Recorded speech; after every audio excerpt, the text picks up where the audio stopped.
نحمده ونصلي على رسوله الكريم اما بعد اعوذ بالله من الشيطان الرجيم بسم الله الرحمن الرحيم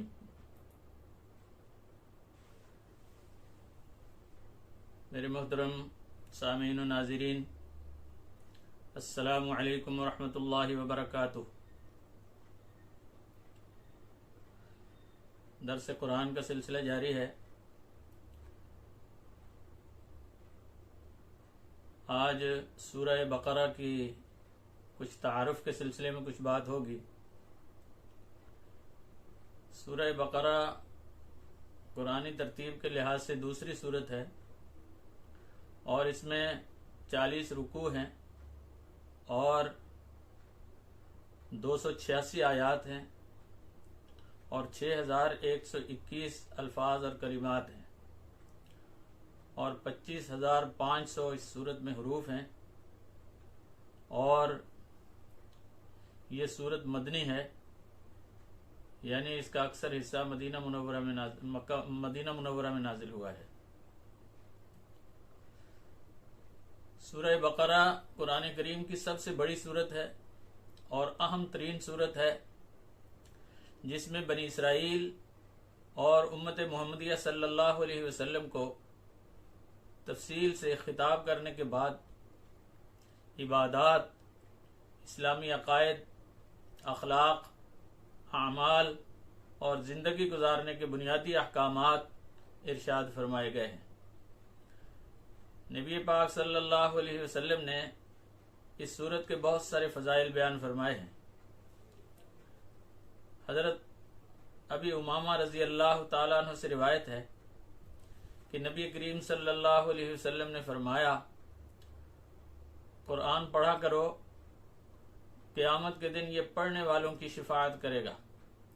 خاص طور پر سورہ بقرہ اور سورہ آل عمران، جو کہ زہراوین ہیں، یعنی دو نہایت روشن چیزیں ہیں، ان کو پڑھا کرو، کیونکہ قیامت کے دن یہ اپنے پڑھنے والوں کی شفاعت کریں گی۔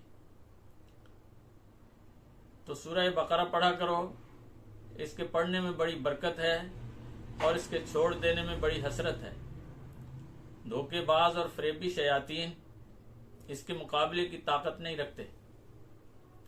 نبی کریم صلی اللہ علیہ وسلم نے ارشاد فرمایا کہ سورہ بقرہ کوہان کی طرح ہے۔ اونٹ کے جسم میں سب سے نمایاں اور اونچے حصے کو کوہان کہا جاتا ہے۔ تو اس حدیث کا مطلب یہ ہوا کہ جس طرح اونٹ کے جسم میں سب سے اونچے اور نمایاں حصے کو کوہان کہا جاتا ہے، اسی طرح اس سورت کا مقام بھی بہت بلند اور نمایاں ہے۔ امیر المومنین سیدنا عمر فاروق رضی اللہ تعالی عنہ نے فہم قرآن کا ایک خاص ذوق اللہ تعالی نے ان کو عطا فرمایا تھا۔ انہوں نے نبی کریم صلی اللہ علیہ وسلم سے سورہ بقرہ کو کئی سال میں پڑھا اور سیکھا۔ حضرت انس رضی اللہ تعالیٰ عنہ سے روایت ہے کہ ہم میں سے جو شخص بھی سورہ بقرہ اور سورہ آل عمران جانتا تھا، اس کی بہت عزت کی جاتی تھی۔ حضرت اسید بن حضیر رضی اللہ تعالیٰ عنہ ایک رات سورہ بقرہ کی تلاوت کر رہے تھے۔ ان کا گھوڑا ان کے پاس ہی بندھا ہوا تھا۔ اچانک ان کا گھوڑا اچھلنے کودنے لگا۔ انہوں نے جیسے ہی پڑھنا بند کیا تو گھوڑا بھی چپ چاپ کھڑا ہو گیا۔ جب انہوں نے دوبارہ پڑھنا شروع کیا تو گھوڑے نے پہلے کی طرح اچھل کود کرنا شروع کر دی۔ یہ واقعہ 3 مرتبہ پیش آیا۔ فرماتے ہیں کہ میرا بیٹا بھی ان کے قریب ہی سو رہا تھا، تو مجھے ڈر ہوا کہ کہیں گھوڑے کی اس اچھل کود میں میرا بچہ کچلا نہ جائے، تو میں نے پڑھنا بند کر دیا۔ فرماتے ہیں کہ میں نے اوپر کی طرف دیکھا تو ایک روشن بادل دکھائی دیا جس میں مشعلیں سی روشن تھی۔ پھر میں اس کو دیکھنے کے لیے باہر نکل آیا اور دیکھتا رہا۔ صبح ہوئی تو میں نے تمام صورتحال نبی کریم صلی اللہ علیہ وسلم کی خدمت اقدس میں عرض کر دی۔ آپ صلی اللہ علیہ وسلم نے فرمایا کہ یہ اللہ تعالیٰ کے فرشتے تھے جو تمہاری تلاوت سن رہے تھے۔ اگر تم صبح تک پڑھتے رہتے تو وہ فرشتے بھی موجود رہتے اور سب کو نظر آتے۔ آپ صلی اللہ علیہ وسلم نے 2 مرتبہ ارشاد فرمایا کہ ابن حزیر اس کو پڑھا کرو، اس کو پڑھا کرو۔ تو ان تمام روایات کا خلاصہ یہ ہے کہ سورہ بقرہ بڑی اہم سورت ہے، جس کا پڑھنا ایک بہت بڑی سعادت ہے۔ اس کی اہمیت کا اندازہ اس بات سے بھی لگایا جا سکتا ہے کہ سورہ بقرہ کو اللہ کے فرشتے بھی بڑے ذوق اور شوق سے سنتے ہیں۔ تو بقرہ کے دو معنی آتے ہیں، ایک گائے اور دوسرے بیل۔ تو جس طرح انسان سے عورت بھی مراد ہے اور مرد بھی، اسی لیے مفسرین کرام میں سے کسی نے بقرہ کا ترجمہ گائے کیا ہے اور کسی نے بیل کیا ہے۔ تو اس صورت میں سورہ بقرہ گائے، بیل، تو سورہ بقرہ میں گائے اور بیل کا ایک بہت اہم واقعہ بیان کیا گیا ہے، جس کی مناسبت سے نبی کریم صلی اللہ علیہ وسلم نے اس سورت کا نام ہی بقرہ رکھ دیا ہے۔ بقرہ کا واقعہ یہ تھا کہ ایک قبیلے کے سردار کو کسی نے قتل کر دیا تھا۔ قاتل کا پتہ نہ چلنے کی وجہ سے بنی اسرائیل ایک دوسرے پر الزام لگانے لگے، جس سے بنی اسرائیل میں خانہ جنگی کا خطرہ پیدا ہو گیا تھا۔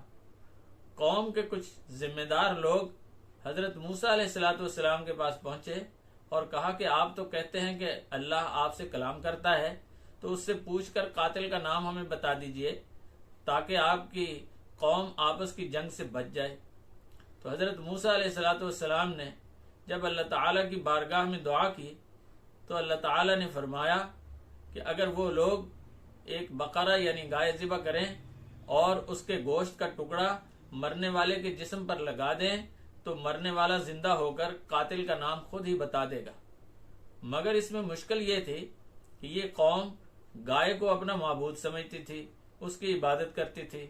تو انہوں نے حضرت موسیٰ علیہ السلام سے بے تکے سوالات شروع کر دیے تاکہ وہ تنگ آ کر یہ کہہ دیں کہ گائے کے بجائے کوئی اور جانور ذبح کر لیں، لیکن اللہ اور اس کے رسول کو عاجز اور بے بس سمجھنے والے خود ہی مشکلات میں پڑ گئے۔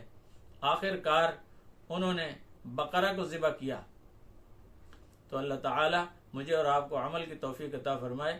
وآخر دعوانا ان الحمد للہ رب العالمین۔